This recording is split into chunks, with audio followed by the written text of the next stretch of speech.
For those of you who don't know who I am, I'm Jarrett. I've served as the AAN President. I'm the immediate past President, and I'm the current President of ANF, the Alternative News Weekly Foundation.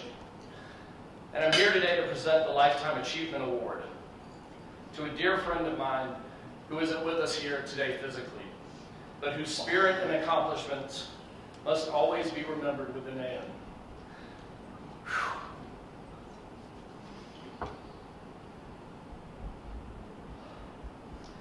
Forgive me, this is longer than it should be, but there's a lot to say.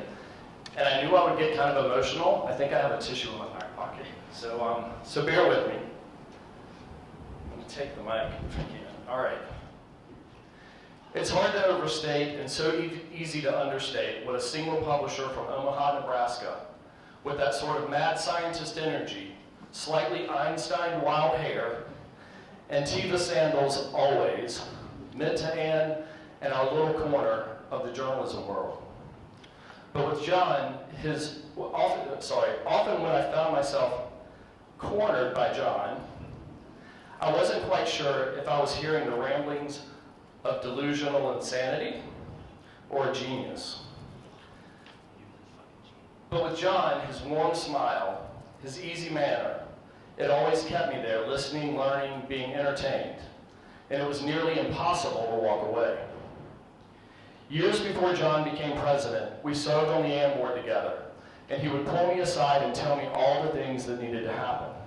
Things like, we need to earn our seat at the table with funders. I didn't even understand what he was talking about. I thought he was like half crazy. But he wasn't. It sounded like pipe dreams to me, but it wasn't. He was this like wild alt-weekly dude, and to him it wasn't a pipe dream, it was a plan. He had derived it from years of knowledge and insight, learning everything he could about this industry. And with AAN circles, it seemed like he was the only one that knew all of this information. And amazingly, he made it happen. Not only because he had the vision that the rest of us didn't, but also he had the chutzpah to run AAN like our weeklies. He right-sized our staff, he changed the expense structure of AAN, he found new revenue, he expanded our offerings and brought new people into the fold. He adapted, innovated, and did it all with zero budget, working 12-hour days, and that get-it-done-yesterday attitude. John made hard decisions that needed to be made, while simultaneously setting all of us on a path to enter a whole new universe we didn't even realize existed. For those of you who don't know exactly what John did for all of us, during the pandemic, he eliminated AAN employees altogether in favor of contractors, and now our staff can much more easily grow and contract based on our needs and our financial health. John began the work 5 years ago of resurrecting a virtually dead and dormant ANF, the Alternative News Weekly Foundation.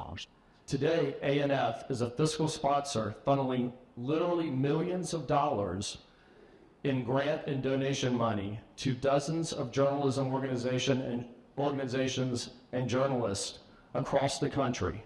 And ANF has finally this year hired its first ever executive director.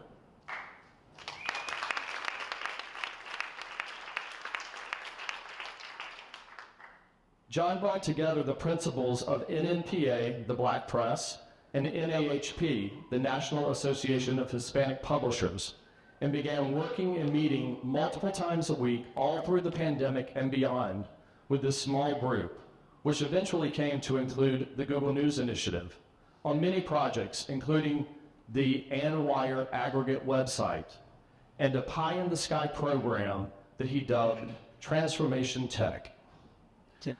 That small group would eventually form FELM, the Fund for Equity in Local News, hire its own executive director, and secure over $3 million in a world of wealth and knowledge for local publishers of the three groups of what he called the collaboration. Today we welcome representatives and sponsors from GNI, Press Forward, Knight Foundation, Reynolds Journalism Institute, and many more to our conferences, giving us access to their services and resources as a direct result of FOUND, which is the direct result of the work of John Heaston.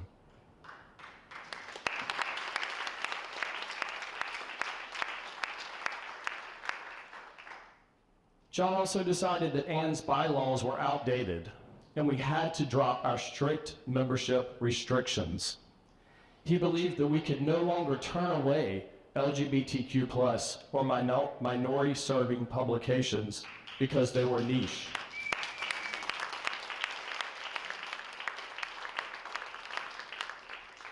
So we changed those bylaws to be more inclusive. The changes were made, and we have welcomed in many new members today that before couldn't even apply for AAN membership. Because of those things that John made happen, ANF, FELM, Transformation Tech, the bylaws changes, and even more. After a decade of decline, AAN has welcomed in over 40 new paying members in the last 2 years. Wow.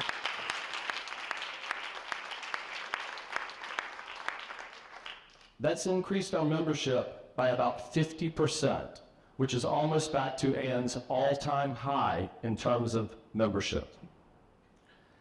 And we're fulfilling John's true vision of not only helping alts, but helping AAN, but we're helping local journalism survive and thrive in America.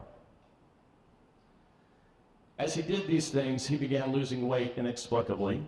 I was his vice president at the time on the AAN board. Eventually, he was diagnosed with a rare form of cancer, and John had to step back from AAN, FELM, ANF, and even his beloved papers, The Reader and El Perico, and undergo bone marrow transplants, but he never gave up the fight. He stayed connected and always intended to return in some way. For most AANers, I don't think they understand the true impact this behind-the-scenes warrior had and his bearings on what we are today, or what we might have been had he not done the work that he did. John was a true visionary for even more than just AAN and our association. He had the gall to do what those before him not only couldn't or wouldn't. He dreamed bigger, and those dreams turned into realities that we didn't even know were possible. AAN, NAHP, NNPA, FELM, and ANF would not be where they are today if it weren't for the big thinking, big personality, big heart, and very hard and recent work of John Heaston. His passing leaves a hole in the fabric of our industry.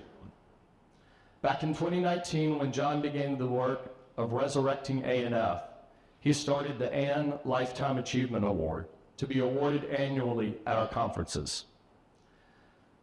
Today, I would like to posthumously present the Lifetime Achievement Award to my friend and mentor, John Heaston, and announce that from this day forward, it shall be known as the John William Heaston Lifetime Achievement Award.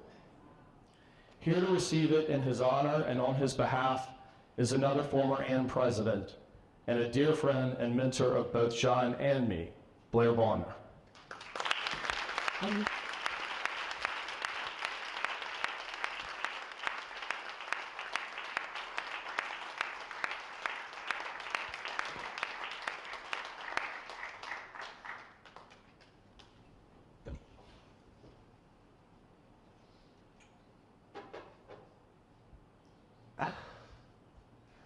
I'm sorry, I'm going to try to hold it together here.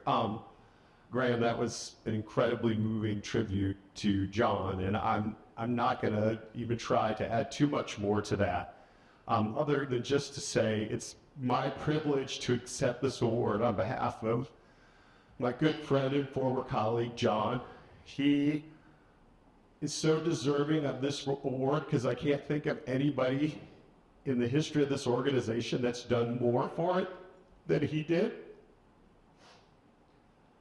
And the one anecdote probably that I'll share about John, is when I first met him and I would come to conferences, I've never been a smoker, but John was, and so during every break, John would go out to have a cigarette between sessions, and I would make a point of going out there and standing with him and inhaling the secondhand smoke, because I just wanted to spend more time with him, to glean more knowledge from him, because he was the smartest man in the room as far as I was concerned, and I learned so much from him. So please join me in showing some love for the memory of John William Heaston, and I'm so pleased that this award will go to future AAN recipients in his name. Thank you.